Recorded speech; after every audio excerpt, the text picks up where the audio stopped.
पुरुषोत्तम संबूला श्री वैश्वानर मध्यमा अस्मदाचार्य पर्यंतां वंदे गुरु परंपरा। बृहदारण्य के शांकर भाष्य मंगलाचरणे ओम ब्रह्मादिभ्य ब्रह्म विद्या संप्रदाय कर्तव्य वंश ऋषिभ्यो नमः। आप सभी ऋषि स्वरूप आचार्य और समस्त ऋषि कुमारों को मैं गोस्वामी गोविंद राय प्रणाम करता हूँ। इस वेद शास्त्र परिपोषक सभा को प्रणाम करता हूँ और जगत गुरु महाप्रभु श्रीमद् वल्लभाचार्य चरण के वेद विषयक दो विचार आपके समक्ष यहाँ रखना चाहता हूँ। गुरु श्री शरणानंद जी ने अभी बहुत सुंदर जो बात कही उसका प्रमाण वाक्य देते हुए मैं श्वेताश्वतर की एक श्रुति आपके सामने रखना चाहूंगा।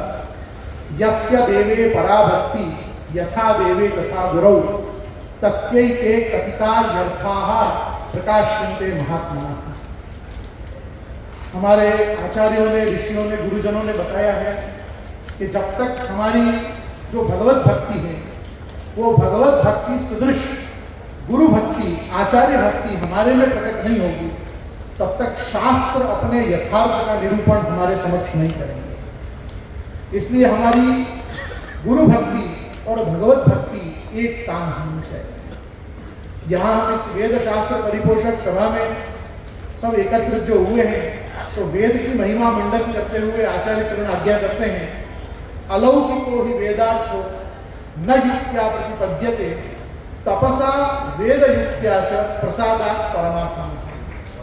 तीन प्रकार से वेद के अलौकिक अर्थ तक, वेद के पारलौकिक अर्थ तक पहुंचा जा सकता है। जैसा कि पूर्व आचार्यों ने भी आज्ञा की कि हमारी आचरण शुद्धि हो और हमारी आचरण शुद्धि के साथ हमारे जीवन में श्रीमद् भगवद गीतोक्त तप हमारे जीवन में आए। तो सर्वप्रथम तपसा, दूसरा वेद युक्त्याचरण, वेद की वाणी को वेद की वाणी से ही समझा जा सकता है। अपौरुषेय वेद भगवान के आत्मवचन, कहीं ब्रह्म की साकारता कहीं ब्रह्म की निराकारता, इन दोनों का ही निरूपण करते हैं। समग्र वेद को महाप्रभु वल्लभाचार्य चरण कांड त्रयात्मक और वेद चतुष्टयी को प्रमाण रूप से ग्रहण करते हुए अपनी प्रमाण व्यवस्था को स्थिर करते हुए आज्ञा करते हैं, वेदाः श्रीकृष्णवाक्यानि व्याससूत्राणि चैव समाधि भाषा व्यासस्य प्रमाणम तच्चतुष्टयम्। प्रस्थानत्रयी के संप्रदायों के साथ मैं जिस मार्ग से हूँ, हमारे यहाँ पुराण प्रस्थान को भी वेद प्रस्थानवत ग्रहण किया गया है और समग्र अष्टादश पुराण, उप पुराण वास्तव में वेद की महिमा का ही मंडन करते हैं। तो तपसा वेद युक्त्याचरण, ये जितने भी अन्यान्य शास्त्र हैं, आज वेदश्च सर्वे अहमेव वेद्यो वेदांत वेद विदेह चाह इत्यादि वचनों से भगवान ने भी वेद की महिमा का गान करते हुए बताया है कि वेदों में जो जानने योग्य है वो पदार्थ नहीं है। इससे भी वेद की अलौकिकता सिद्ध होती है। वेद केवल विज्ञान नहीं अपितु भगवत वाणी नहीं हम समझें तो ज्ञान विज्ञान सहितम यज्ञात्मा मोक्ष से अशुभा।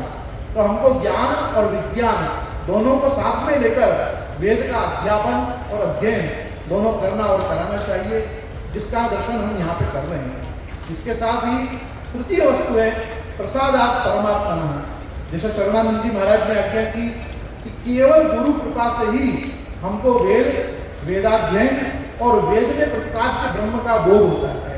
तो आज वास्तविकता यही है कि केवल वेदाध्ययन करके कर्मकांड में या याज्ञिक के रूप में जीवन व्यतीत करके केवल हमको संसार के सुखों को एकत्र नहीं करना है, परंतु चतुर्विध पुरुषार्थों की व्यवस्था जो वेदादि शास्त्र ने हमको दी है, वैसे प्रत्येक हम भूदेवों को धर्म, अर्थ, काम और मोक्ष ये चारों पुरुषार्थों का सेवन, चारों वर्ण और चारों आश्रम की हमारी गौरवपूर्ण संस्कृति का रक्षण करते हुए करना है।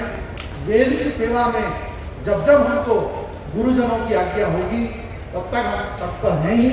अपने अपने संप्रदाय की पद्धति के अनुसार वेदाध्ययन की परंपरा को आगे बढ़ाने में जो भी आचार्य चरणों की कृपा हम पे हो रही है उसका फल है कि आज हम हमारे विचार आप सभी के समक्ष यहाँ पे बांट पा रहे हैं।